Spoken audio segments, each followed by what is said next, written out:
Hello દોસ્તો, કેમ છો? તો સ્વાગત છે આપણા નવા વિડીયોમાં. તો કાલે આપણે ભૂગોળની વાત કરી હતી, જે આઈએમપી ટોપિક હતા, જે અગાઉની પરીક્ષા જે તલાટી, જુનિયર ક્લાર્ક અને કોન્સ્ટેબલની લેવાઈ હતી, અને ડીવાયએસઓ અને એસટીઆઈ જેવી એક્ઝામોમાંથી મેં જે ખાસ વારંવાર પૂછાતા એના પ્રશ્નોનો આઈએમપી કાઢ્યો હતો. એવી રીતે આજે આપણે બંધારણની વાત કરીશું. બંધારણમાં પણ આપણે એવી રીતે જૂના પેપરોનું એનાલિસિસ કરી અને પછી આઈએમપી ટોપિક કાઢ્યા છે, અને જે ખૂબ યુઝફુલ થશે. અને અગાઉ ભરતી જેટલી બી હતી, જે હસમુખભાઈ સાહેબ લીધી હતી, એ રિલેટેડ બધા જે ક્વેશ્ચનો વિધાનવાળા પૂછાય છે, જેમાં ડીવાયએસઓ પણ પૂછાતા હોય છે વિધાનવાળા.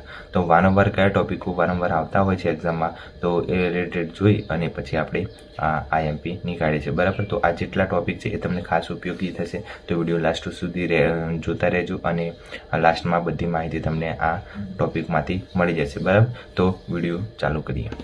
તો પીએસઆઈ અને કોન્સ્ટેબલમાં બંનેમાં કામ લાગશે. બરાબર, અને બંનેમાં સિલેબસ સેમ છે. બરાબર, એટલે પીએસઆઈ અને કોન્સ્ટેબલમાં બંધારણ છે એ આઈએમપી ટોપિક માટે બનાવ્યું છે. તો પહેલું છે આમુખ. આમુખમાંથી ખાસ આઈએમપી છે. તો આમુખમાંથી વારંવાર પ્રશ્નો બધામાં પૂછાતા, બધી એક્ઝામમાં. તો એ આઈએમપી જેટલામાં આઈએમપી બાજુમાં લખ્યું છે એ ખાસ તૈયાર કરી દેવાનું. એટલે આમુખ ખાસ તૈયાર કરી દેવાનું. પછી મૂળભૂત અધિકારો છે, એમાંથી વારંવાર પૂછાતો ટોપિક છે આ મૂળભૂત અધિકારો. એટલે એ મૂળભૂત અધિકારોના અનુચ્છેદ જે હોય, બધા મૂળભૂત અધિકારો હોય એ બધા તૈયાર કરી દેવાના, એટલે આઈએમપી છે. બરાબર, પછી પંચાયતી રાજ. પંચાયતી રાજ તો મોસ્ટ આઈએમપી છે. પંચાયતી રાજમાં બધી સમિતિઓ હોય કે પંચાયતી રાજ ક્યારે અમલમાં આવ્યું, કોણે કર્યું, આ તે બધું પંચાયતી રાજમાં આવતું હોય, એ બધું ખાસ તૈયાર કરી દેવાનું. એટલે પંચાયતી રાજ મોસ્ટ આઈએમપી છે. એના ક્વેશ્ચનો હોય ને હોય દરેક એક્ઝામમાં, એટલે પંચાયતી રાજ ખાસ કરી દેજો. પછી મૂળભૂત ફરજો છે, એ આઈએમપી છે. મૂળભૂત ફરજો પણ બધી જેટલી હોય એ બધી કરી દેવાય. પછી રાજનીતિના માર્ગદર્શક સિદ્ધાંત, એ પણ આઈએમપી છે. એમાંથી પણ ક્વેશ્ચનો પૂછાતા હોય છે. પછી સર્વોચ્ચ અદાલત, વડી અદાલત, એમની નિમણૂક કોણ કરે છે. પછી સર્વોચ્ચ અદાલતના ન્યાયાધીશની સત્તા શું હોય છે, ને આ એ બધું સર્વોચ્ચ અદાલતના વડી અદાલતમાં આવી જાય છે, એટલે એ કરી દેવાનું. પછી સંસદ કરવાનું, સંસદ લાયકાત, રાજ્યસભા, લોકસભા, આ જેટલું છે એ બધું એકમાં કરી દેવાનું. પછી ચૂંટણી પદ છે એ પણ ખાસ કરી દેવાનું, એટલે ચૂંટણી પદના પણ ક્વેશ્ચનો આવતા હોય છે.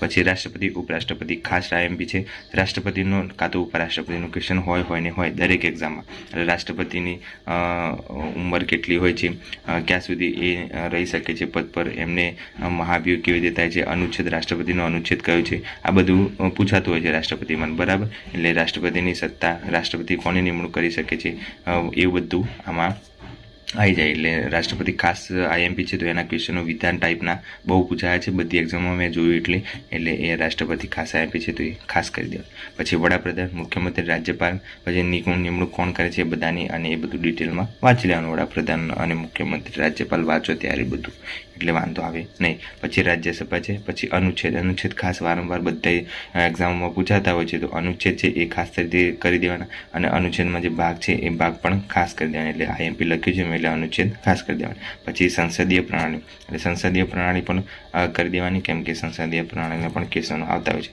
મંત્રીમંડળ પણ કરી દેવાનું. પછી બંધારણના સ્ત્રોત ક્યાંથી લેવાય છે, એ દેશ, બંધારણના સ્ત્રોત જે અલગ અલગ દેશમાંથી લેવાય છે એ કરી દેવાના. જો હું તમને થોડું બતાવી દઉં કે કેવી રીતના છે. તો આ રહ્યા બંધારણના સ્ત્રોત. બરાબર, આ રીતના બધી દેશમાંથી લેવાય છે એ ખાસ કરીને, જેમ કે આ સ્ત્રોત છે તો બ્રિટનનું બંધારણ, એમાંથી શું લેવામાં આવ્યું છે. તો આ સંસદીય શાસન પ્રણાલી, કાયદાનું શાસન, એ બધું એમાંથી લેવાય છે. અમેરિકામાંથી આમુખનો સ્ત્રોત, મૂળભૂત અધિકારો, એ બધું. આયર્લેન્ડમાંથી રાજનીતિ માર્ગદર્શક સિદ્ધાંત, કેનેડામાંથી રાજ્યપાલની કેન્દ્રની દ્વારા નિમણૂક, પછી ઓસ્ટ્રેલિયામાંથી સમવાય યાદી, એ બધું જેટલા દેશોમાંથી લેવાયું છે. આટલું ખાસ આ મોસ્ટ આઈએમપી કોટો છે. તો આમાંથી એક બે ક્વેશ્ચનો આવી શકે છે, તો આ ખાસ તૈયાર કરી દેવાનું. એટલે એ મેં છેલ્લે એટલા માટે લખ્યું છે કે એ આઈએમપી છે. બંધારણના સ્ત્રોત ક્યાંથી લેવા એ દેશ. બરાબર, તો એ ખાસ તૈયાર કરી દેજો. બરાબર, એટલે બાકી બીજું કંઈ છે નહીં આમાં. એટલે આજ માટે આ બંધારણના ટોપિક હતા એ બધા મેં બતાવી દીધા. બરાબર, એટલે તમને બધાને વાંધો આવે નહીં. તો આટલું તમારી બુકમાં ટીક કરી દેજો, એટલે તમને વાંધો આવશે નહીં. મેં પણ ટીક કરેલા જ છે, એટલે તમને કરાવું છું. બાકી ના કરાવો તો અહીંયાથી ચાલુ કર્યું છે મેં. જુઓ, તમને પછી એમ થાય કે હું નથી કરતો ને તમને કરાવું છું, પણ હું જે તૈયારી કરું છું એ રીતના જ કરાવું છું. આમુખ પીએસઆઈમાં. બરાબર, મૂળભૂત અધિકારો પીએસઆઈમાં. પછી મૂળભૂત માળખું, એ તો રિવિઝનમાં છે મારે. પછી રાજ્યના માર્ગદર્શક સિદ્ધાંત પીએસઆઈમાં. પછી મૂળભૂત ફરજો પીએસઆઈમાં જોયું છે. બધું જ સેમ મેં અહીંયા જેટલા વધારે ખાસ આઈએમપી પૂછાતા હોય એ બધા મેં અહીંયા ટીક કરાવી દીધા છે. સંસદ છે અહીંયા, બરાબર, પીએસઆઈમાં. એ રીતના બધું મેં જરૂર હોય એટલું બધું આમાં કરી દીધું છે. એટલે તમને યોગ્ય લાગે એટલે તમે કરી શકો. રાજ્યપાલ છે જો PSIમાં, બરાબર. એટલે જેટલું બી આઈએમપી હતું એ બધું મેં આમાં બુકમાં કવર કરી દીધું છે. ભારતીય ન્યાયતંત્ર PSIમાં, બરાબર. એમાં સર્વોચ્ચ અદાલત, વડી અદાલત બધું આવી જાય. ચૂંટણી પંચ જો મેં કર્યું છે ને, ચૂંટણી પંચ એટલે જેટલી આઈએમપી હતી પંચાયતી રાજ PSIમાં, એટલે જેટલા આઈએમપી ટોપિક હતા એ બધા મેં ઓલમોસ્ટ કવર કરી લીધા છે આમાંથી, આ ટોપિકોમાંથી. એટલે જેટલા મેં આ કીધા છે એટલા ખાસ કરી દેજો, એટલે તમને એક્ઝામમાં ખૂબ યુઝફુલ થશે. આઈ હોપ સો તમને ખબર પડી ગઈ હશે કે કયા કયા ટોપિક કરવા, કયા નહીં કરવા, બરાબર. એટલે કરવાનું તો બધું છે બંધારણમાં, પણ જેટલા વધારે ફોકસ કરવું પડે એ આ ટોપિક છે, અને આ ખાસ તૈયાર કરી દેવાના. એટલે આ વારંવાર એક્ઝામમાં પૂછાતા હોય છે એટલે.